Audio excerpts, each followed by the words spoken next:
നാലാമത്തെ കാര്യം വദ്ദുആഉ ലഹും, അവർക്ക് വേണ്ടി ദുആർക്കണം.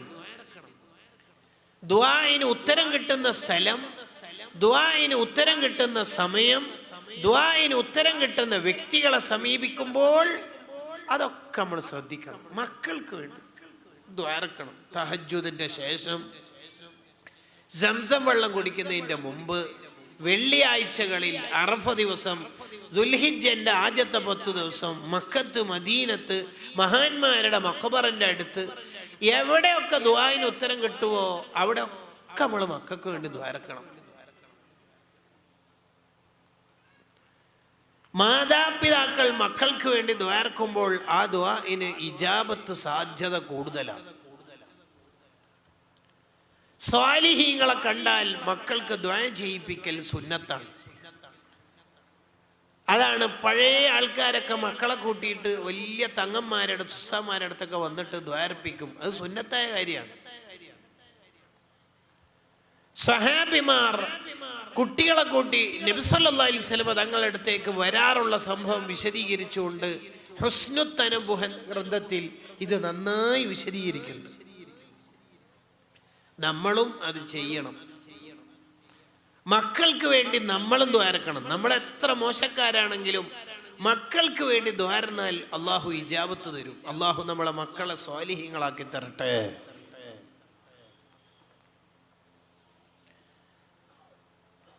ലോകത്ത് അറിയപ്പെട്ട മഹാന്മാരുടെ ഒക്കെ ജീവിതം എടുത്ത് പഠിച്ചു നോക്കിയാൽ നമുക്കിതിൻ്റെ ഒരു ചിത്രം കാണാൻ പറ്റും. തജ്വീദിൽ അറിയപ്പെട്ട ജസ്രി ഇമാമിന്റെ ജീവിതം ഒന്ന് പഠിച്ചു നോക്കൂ. അവരുടെ വാപ്പ മക്കത്ത് പോയി സംസം വെള്ളം കുടിക്കുമ്പോൾ ദ്വാരനത്രേ ഒരു ആലിമായ മോനെ തരണേ, അങ്ങനെ കിട്ടിയതായി മോന്.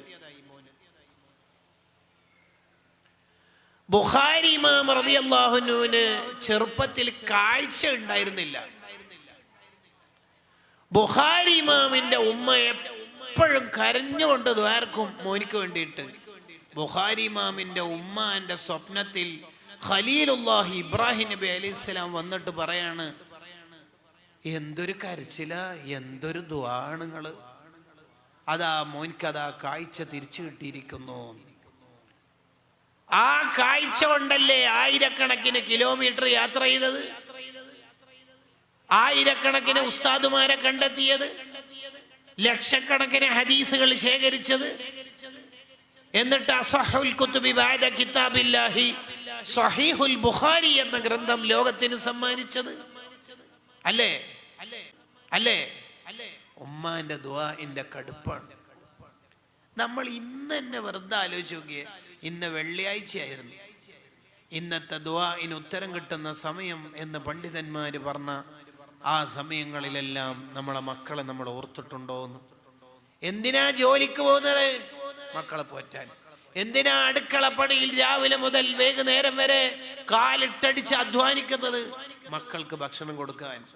എന്നിട്ട് ഏറ്റവും കൂടുതൽ റിസൾട്ട് ഉണ്ടാവുന്ന, മക്കൾ നന്നാവാൻ ഏറ്റവും പവർഫുൾ ടൂളായ ദുആഇന് നമുക്ക് സമയമില്ലെങ്കിൽ പ്രശ്നമല്ലേ? പ്രശ്നമാണ്. മക്കൾക്ക് ദ്വാരക്കണം. ഗസാലി ഇമാം റഹിമഹുല്ലയുടെ വാപ്പ ഒരു സാധു മനുഷ്യനാണ്. നെയ്ത്ത് ജോലിയാണ്, സ്റ്റിച്ചിങ്, വസ്ത്രമൊക്കെ തുന്നി വിറ്റ് ജീവിക്കുന്ന ആളാണ്.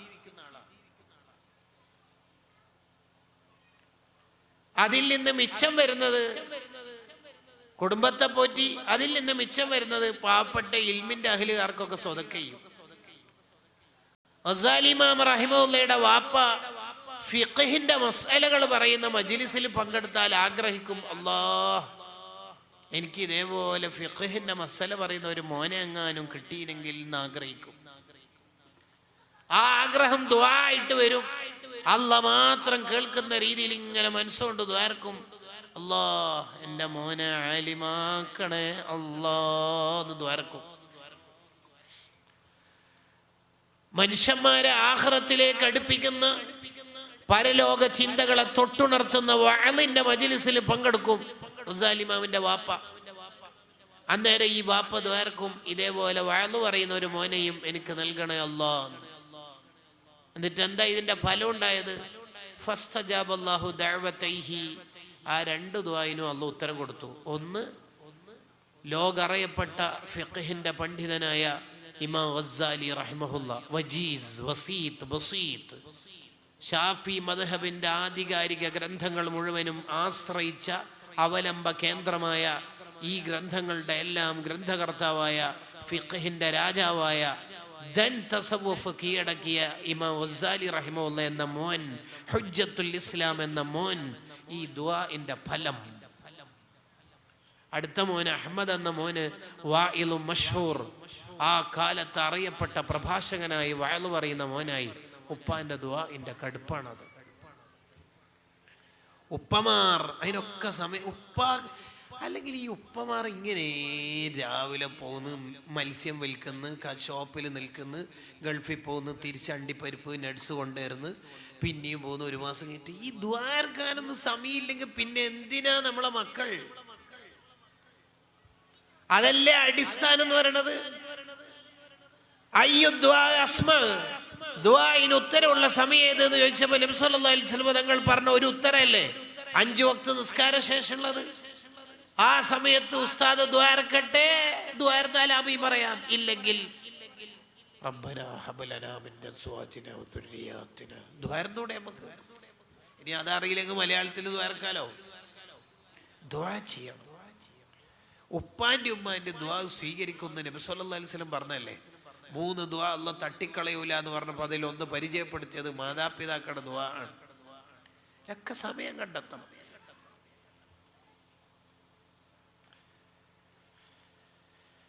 ഒരു കാരണവശാലും മക്കൾക്കെതിരെ ദ്വാരക്കാൻ പാടില്ല.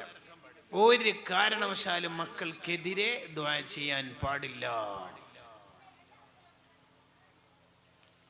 നമ്മൾ പഠിപ്പിച്ചതിന് എതിര് മക്കൾ ജീവിച്ചു എന്ന് വിചാരിക്കാം. ഉദാഹരണത്തിന് മുടി കുറച്ച് നീട്ടി വളർത്തി, ഡിവൈസിൽ കുറച്ച് അധികം സമയം ചെലവഴിച്ചു, അഥവാ സ്ക്രീൻ അഡിക്ഷനായി, രാത്രി അല്പം വൈകിട്ട് വന്നു. വേഗം ശാപപ്രാർത്ഥന നടത്തലല്ല അതിൻ്റെ പരിഹാരം. വിവരമില്ലാത്ത രക്ഷിതാക്കളാണ് വേഗം എതിര് ദുആ ചെയ്യുന്നതെന്ന് നജ്മുദ്ദീൻ അൽ ഗസീർ റഹിമഹുല്ലയുടെ ഹുസ്നു തനബ്ബുഹ് ലിമാ വറദ ഫി തശബ്ബുഹ് എന്ന കിതാബിൽ കാണാം. വിവരമില്ലാത്ത മാതാപിതാക്കളാണ് അങ്ങനെ ചെയ്യണം. അങ്ങനെ ചെയ്യരുത് ഒരിക്കലും. അങ്ങനെ ഒരിക്കലും ചെയ്യരുത്. കാരണം നമ്മളെ മക്കള് ഒരു 10-25 കൊല്ലം തമ്മാടിയായിട്ട് നടന്നു എന്ന് വിചാരിക്കും. ആ 25 കൊല്ലം തമ്മാടിയായിട്ട് നടന്നതിനേക്കാൾ ദുരന്തം അവൻ്റെ ഭാവി ജീവിതത്തിലും ആഖിറത്തിലും സംഭവിക്കുക ഈ 2 മിനിറ്റ് നമ്മൾ അവർക്കെതിരെ ദ്വാരുന്നതായിരിക്കും. അതൊരിക്കലും നമ്മളെ കാരണം കൊണ്ട് സംഭവിക്കരുത്. കാരുണ്യത്തിന്റെ കടലായ നബി സല്ലല്ലാഹു അലൈഹി വസല്ലം പറഞ്ഞല്ലോ, ലാ തദ്ഉ അലാ ഔലാദിക്കും, നിങ്ങൾ മക്കൾക്കെതിരെ ദ്വാരക്കരുത്. മക്കൾക്കെതിരെ ദ്വാരക്കാൻ പാടില്ല. നമ്മളെ മക്കൾ നമ്മളെ പഠിപ്പിച്ചതിൻ്റെ എതിരെ ജീവിച്ച് എത്ര സ്ഥാപനത്തിലും പറഞ്ഞയച്ചിട്ട് നിൽക്കണില്ല, എവിടെയും പഠിക്കാൻ നിൽക്കുന്നില്ല, എത്ര ഷോപ്പ് തുടങ്ങിയാലും ഓൻ്റെ വഴിക്കാണ് പോണത്. അന്നേരം നമ്മൾ ശാപപ്രാർത്ഥന നടത്തലാണോ പരിഹാരം? അല്ല. ലഅനത്ത് നടത്തുക എന്ന് പറയുന്നത് ബുദ്ധിയുള്ള ആൾക്കാർ ചെയ്യുന്ന പരിപാടിയല്ല.